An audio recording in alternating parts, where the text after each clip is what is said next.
down the blacked out, at the tower that cast out. That don't change the fact that you don't know any strangers. You don't know any strangers. You don't know any strangers that me show you around. You need somebody, darling, I'm somebody. Come on, crash my party, bring me right on down.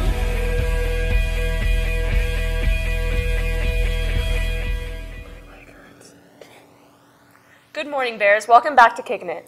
On today's show, we will take a look at another locker room segment, Girl Scouts, and we will hear from Officer Rice. We're on an altered pep rally bell schedule today. The important periods to know are 4th period lunch, which is from 10:35 a.m. to 11:17 a.m., and 5th period lunch, which is from 11:22 a.m. to 12:04 p.m. Also, we're heading into a 3-day weekend, Bears. On Valentine's Day, tragedy struck Marjorie Stoneman Douglas High School in Parkland, Florida, when a school shooter killed 17. With repeated mass shooting tragedies grabbing headlines, many of us struggle to cope with the news. Madeline and I reached out to Officer Rice to gain perspective. And then dealing with a school shooting, and it just really brings it home. The big problem is mental health. Mental health is the problem. We have no facilities. If you see something, say something, but honestly, there's nothing we can do. Even if we have that information, we go talk to an individual that made threats against the school or something like that. We can't take custody of them or put them in a mental health facility for evaluations for that. And most of the shooters have mental health issues and that we need to address. You know, I don't know how this guy got a gun. You got to be 21 to get these type of rifles. So don't know how he got it. Bad guys are still going to get them. And we won't. Everybody needs to get on the same page, and we need to protect ourselves. And it's not just my problem to walk around and keep unpropping doors all day long. I mean, the cameras help because I can see them. We all get on the same page and help each other out. It's not safe. It's just not safe. This guy was a former student. Right. He walked right up, you know, and blended in. And so it's not necessarily old man with a gun coming into our school. It's people who look like you guys, look like students. I tell you, it's just a sad day. Anytime you see something like that, it just kind of shakes you to your core. If you are struggling to deal with this most recent tragedy or any issue that is stealing your focus, our high school counselors are here to help. You don't need an appointment. Drop into the counseling center to talk. Students in Westerville today are out of school honoring the lives of slain Westerville police officers Eric Joring and Anthony Morelli. Morelli was a school resource officer in the Westerville School District. Mourners are congregating in Westerville this morning at St. Paul Apostle Catholic Church to honor their lives. Public calling hours are from 10 a.m. to noon today and immediately followed by a joint funeral service. At least 13 officers have been killed in the line of duty this year. A Chicago police officer was also killed this week. Nutter Hardware at Kingsdale is giving away one free blue light bulb per household in honor of the fallen officers. The 2018 Winter Olympics officially started last Friday in Pyeongchang and will end Sunday. NBC Sports is dominating TV ratings this month with the Super Bowl and the Olympics. The United States is currently in 4th place with 8 medals. Our athletes have brought home 5 gold, 1 silver, and 2 bronze medals. And now to Kate and Josh with sports. Welcome back to another segment of sports. The wrestling team had their senior night last night. Big shout out to both Mark Triflis and Jack Stevens. The team destroyed Westland 64-9. Congrats, seniors. Last Saturday, Kendra Sheehan broke our pool record in the 100 backstroke, and Dakota Elliott broke our pool record in both the 500 free and the 200 individual medley. Congrats to you both. Both girls and boys swimming will be competing at districts this Saturday, with hopes of qualifying for the state meet next Friday and Saturday. Junior diver Holly Darling placed 2nd at districts, and sophomore diver Julie Fidanza placed 4th. Both girls will be competing in the state championships next Thursday. Good luck, ladies. On February 6th, Miami University commit and junior baller Macy Spielman hit her 1,000th point. The girls basketball team returns to action for their first tournament game this Saturday at home at 1 against Grove City. They're seated at number 7 in the Central District. And now comes a new exclusive of Winter Lockerless Locker Rooms.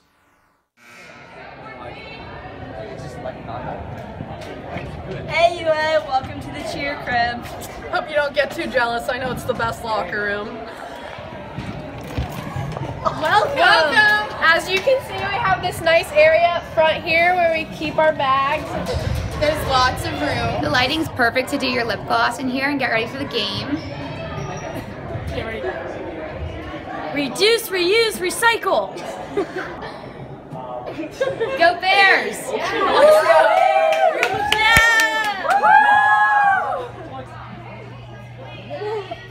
Alright guys, welcome to our crib at UGI.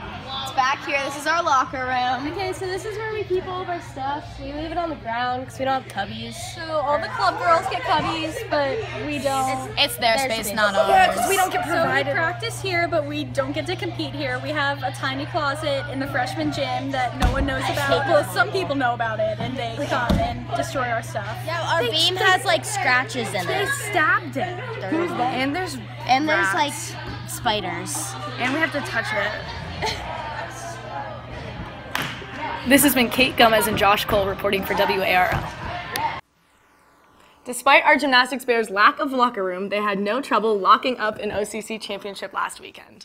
This is the first district championship for the program in 14 years. Sophomore Addie Pittenger scored team high of 8.4 on bars, which was crucial to clinch the victory. Addie adds, "This win is a big deal and will go on the banner, so it's really fun for us." The boys basketball team plays tonight against Dublin Kaufman at 7:30. Not only is it senior night, but this will be a rematch of the game that ended in a Dane Goodwin buzzer beater on February 3rd. Tickets are sold out, but athletic passes will still be honored as long as there is still capacity in the gym. Hopefully this rematch will live up to the hype. However, this may not be the last time the Bears see Kaufman, as they are in UA's district for the postseason. UA is seeded number 2 in the region and is currently tied with Huber Heights Wayne as number 3 in the state AP poll. The pep rally is today at 2:25. The Bear Den has some pretty fun stuff planned, including Name That Tune, Guess Who Said It, and Guess It If You Can. This pep rally is shaping up to be the best one yet, so you're not going to want to sneak out early. The Bear Den has challenged Kaufman to a canned food drive competition. Whichever school brings in the most cans will be announced at halftime. And it's not too late to support the Den. Head home at lunch to grab extra cans from your pantry or bring them to the game. Collection bins are located outside the LC and will be outside the gym doors before the games tonight. Please bring in those canned foods, Bears. Let's show Kaufman that we're the better humans here. And now we toss it over to Lifestyle. Welcome to Lifestyle. Girl Scout cookie season is upon us, and with it is the triumphant return of Girl Scout s'mores. The cookies were tested out last season, and with sales as high as fan favorites like Thin Mints and Samoas, they will be sold again this year. If you find yourself needing a cookie fix, there will be troops outside the CVS and on Tremont tonight and tomorrow, and also outside Huffman's tonight. For additional locations, you can type in our zip code at girlscouts.org. This week, we learned more about a student who stuck with Girl Scouts and is currently pursuing her Girl Scout Gold Award, the highest award given to Girl Scouts. Junior Jane Poltz is currently pursuing her Girl Scout Gold Award by making a 15-minute documentary about the history of 4th of July traditions in Upper Arlington. She has been interviewing former Civic Association members and veteran community members. Jane explains how one achieves a Gold Award and what her favorite parts of her project have been so far. So first of all, you have to do a journey, which is like a theme for the year in Girl Scouts. And so you do that as a troop. And then you can either do another journey, or if in middle school you earned your silver award, which is Girl Scouts has bronze, silver, and gold. Bronze for elementary, silver for middle school, and then gold, which I'm trying to earn, is the highest in high school. The most interesting part is I think all the individual stories that are all about the same thing, but yet are so unique to each individual person, and how much the 4th of July really represents the community. If anyone has photos they would like featured in the documentary, send them to jane@janepoltz@uaschools.org. This has been Zenobia Chris and Isabel Robeson reporting for WARL. Good luck, Jane, in your pursuit of your Girl Scout Gold Award. This week, Snapchat updated its system, outraging millions of users. Snapchat has claimed the update was made in order to make the app easier to use. However, many users believe it was as a result of Snapchat's stock price falling. Instagram also plans to update their system soon, so users will now be notified if someone screenshots their Instagram story. Not such a sneaky hack anymore. Be careful of whose Instagram stories you're screenshotting now, Bears. This weekend is a big one for music fanatics. Tonight, AWOL Nation is playing at Express Live. Tickets are on sale for $31 before processing. On Saturday, Kid Rock is coming to Nationwide Arena, and the concert starts at 5 p.m. Tickets are still on Ticketmaster.com. That's all for this week. Now back to Kylie and Madeline. Culture and Diversity's Club 3rd Annual Culture Fair is on Tuesday, March 6th. If you would like to represent a culture at the fair, please fill out the Google form on Schoology Wednesday, February 28th. On Friday, February 23rd, Take 5 Club will be showing a movie at 3:10. You can go to room 211 after school today if you would like to help choose the movie. This week, Abby, Olivia, and Zenobia asked teachers about trending slang to see if they really know what their students are talking about. Slay. Talking negatively about somebody? Like a sleigh, like Santa Claus? It's something that is pulled by horses and Christmas. I am picturing like killing somebody in a video game, like you slayed them. Gucci? Expensive. I bought Gucci Mane tickets for my 12-year-old son. So is Gucci good? Go like greatest of all time, like Nice. Tom Brady? Okay. I mean, I would assume that's something bad, like he's a goat.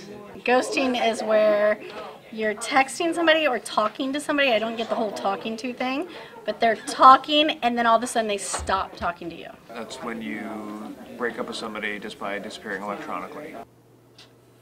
Following someone on social media? Stopping communication by text. It's a coward's move. Finna? Sounds like some sort of Winter Olympic sport. I don't know. Finna?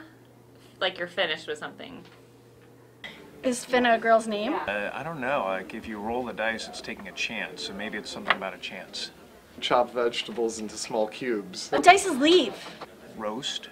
Would that be another? It's like trolling. If you roast somebody, like you are saying something that's not nice about them. When you make fun of somebody. Yeah. Kind of like you roasted somebody. And I only know that because my students say I roasted them, so. Orloff, Finna dice. Seems like Mr. Orloff is already catching on to the hip language. It will be interesting to see if next week students know slang from back when the teachers were in high school. Next show, we will take a look at curling, the musical, and another UA Top 3. And remember, if Red Gerard can oversleep because he was up late watching Netflix on the biggest day of his life and still win a gold medal, you can afford to watch an extra episode too. Have a great weekend, Bears.